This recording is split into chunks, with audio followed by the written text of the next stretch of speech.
dear students. Last class we have seen about the refraction of light. Today we are going to see in that the activity is related with refraction of light. Refraction of light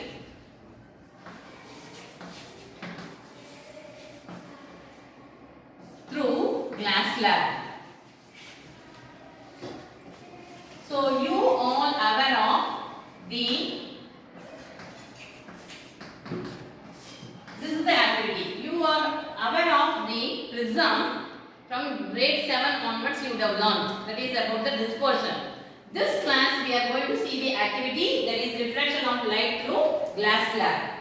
You have to take an A4 sheet, okay, and you will be pinning up that A4 sheet in a drawing board.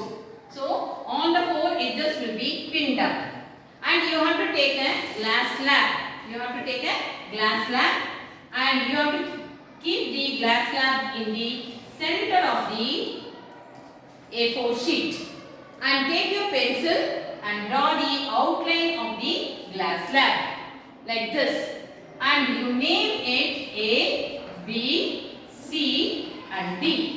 You name that glass slab as A, B, C, D. Now take two ball pins.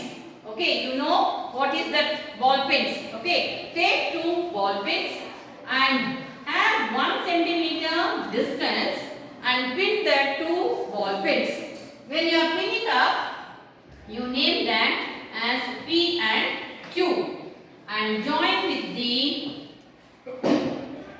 ruler, that is the both the points, removing the ball pin. And now what will happen? You have to focus the what is the refracted ray through the glass slab, and it emerges out to the other side, that is the C and D. You will be focusing in the face CD. When you are focusing through that, you can able to see that 2 points, namely R and S.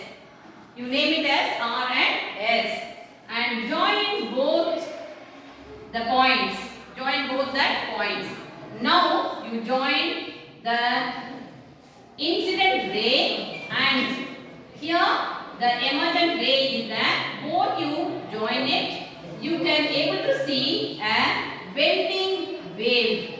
That is the bending ray. And the bending ray can be the refracted ray. It will be emerges